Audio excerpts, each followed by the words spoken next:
This entrepreneur faced many ups and downs, but still was able to turn his dreams into reality. Watch this video and discover what a thrilling journey is entrepreneurship.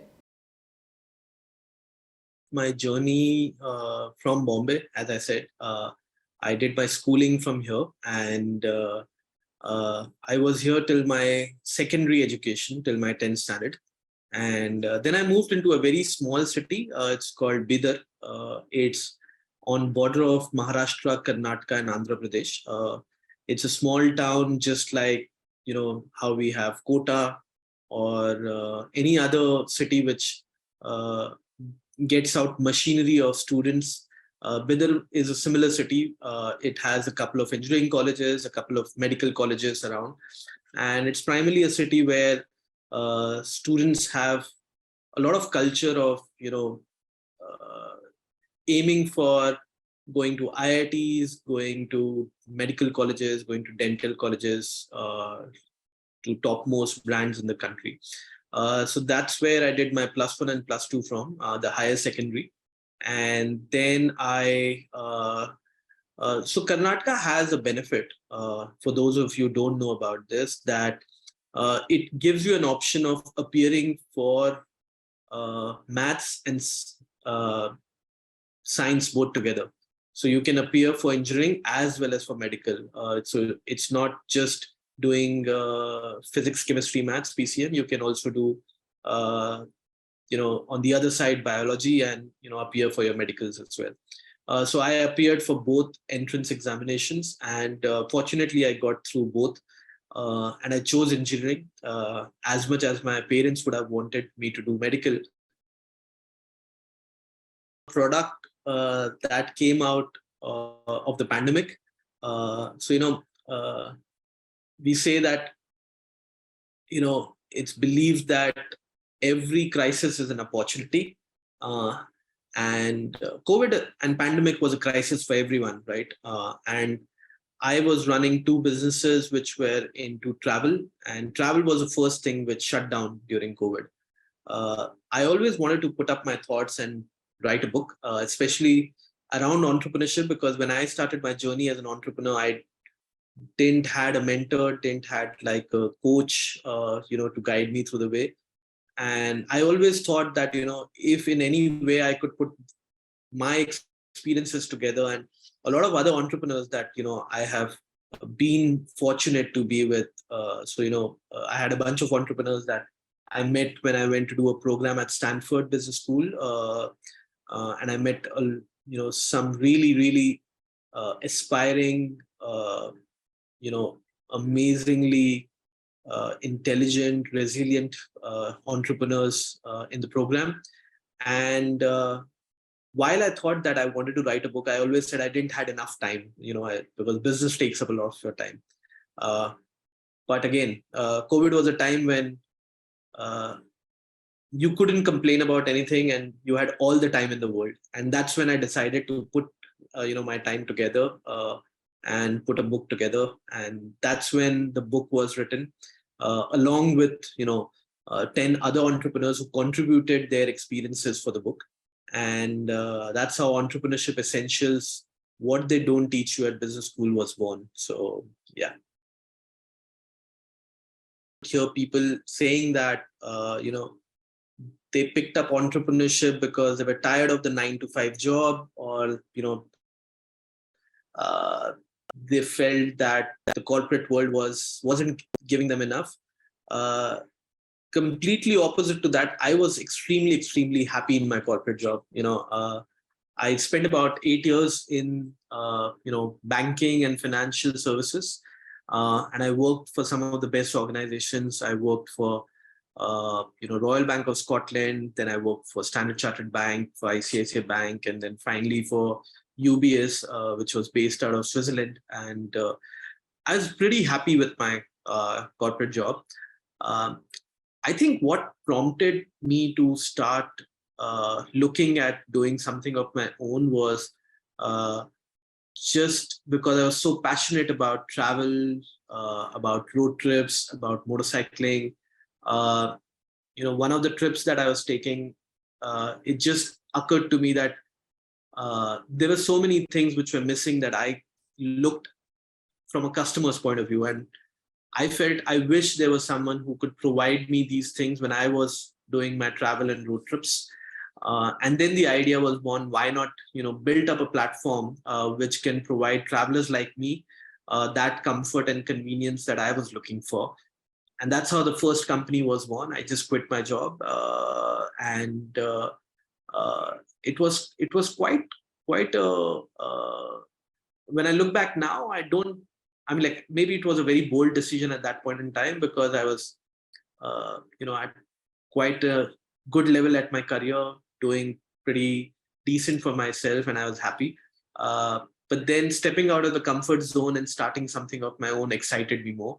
And that was how the first company, Enfield Riders, was born, which was purely an adventure lifestyle experiences company. And much later, about 6 years later, Bucket List Experiences, the second company, was born again, which is around the travel and lifestyle experiences space, which provides more curated kind of stuff for travelers. So yeah, both the companies around travel. And I think what motivated and inspired me the most, that even if nothing works, the worst would happen is I would get to travel myself, and that kept me excited. There is a little more introspection that students require when they're looking in a direction. As I was previously mentioning, that sometimes money becomes the biggest motivator when people want to start business, and that, in my opinion, is not the best way to look at it. I think what's common between everybody that I see now, and I visit a lot of colleges, a lot of universities, I have personal interaction with students. I see that everyone is very keen in building something which is long lasting. That's a great quality for any entrepreneur to have, to look at it from a long term thing, not just from a perspective to start something, raise capital, look at venture funding and find an exit. A lot of people just want to make quick money and move to the next business or move to the next opportunity. It is great to have that, but not an essential thing only when you're starting to look at things. I think if an entrepreneur has a long-term vision, which I see in a lot of young entrepreneurs now, a lot of young students who are looking from a long-term thing, it's a great quality for any entrepreneur to have. I feel that, for every entrepreneur, work-life balance can only kick in after a certain period of time when your business is stable. The early years for any entrepreneur is going to be difficult to maintain a work-life balance in a realistic manner.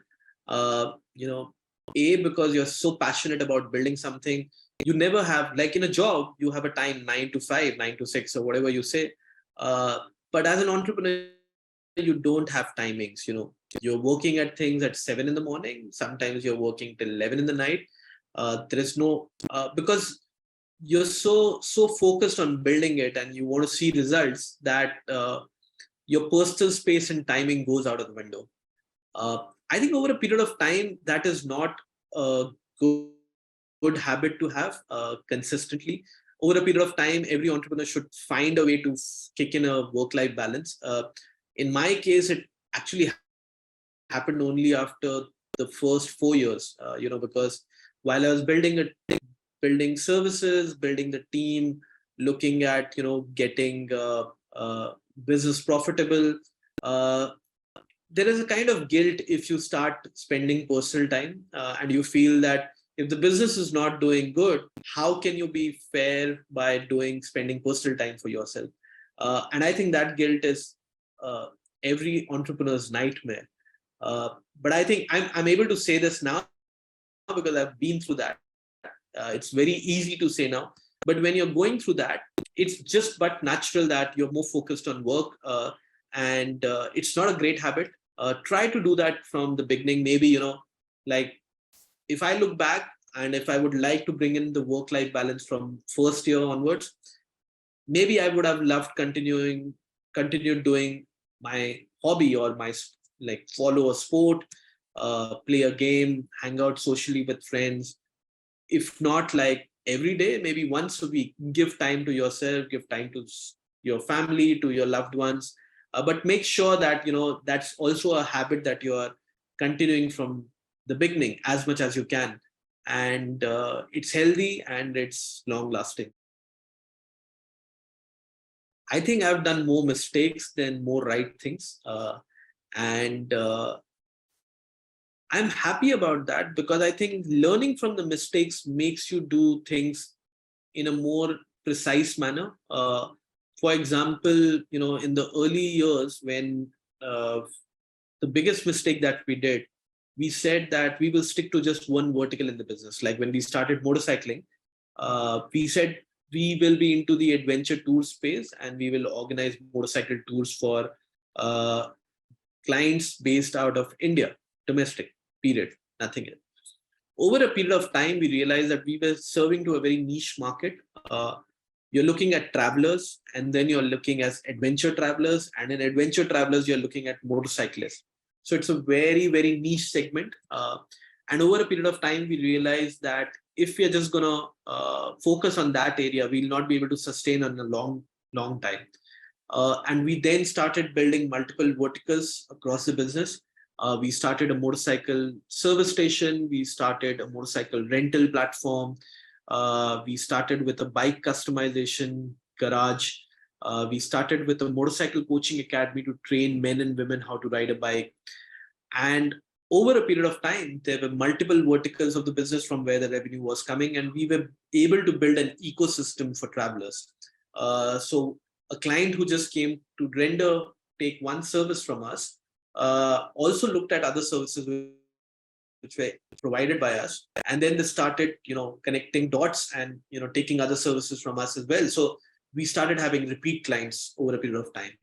So that was one mistake, and we realized that, we corrected it in time, and today our platform, like just the motorcycle coaching academy, we have about 10,000 clients that we have served across last 9 years of training across India, which, if when we started in 2014, the Motorcycle Coaching Academy, we never thought we'll be able to get those many clients.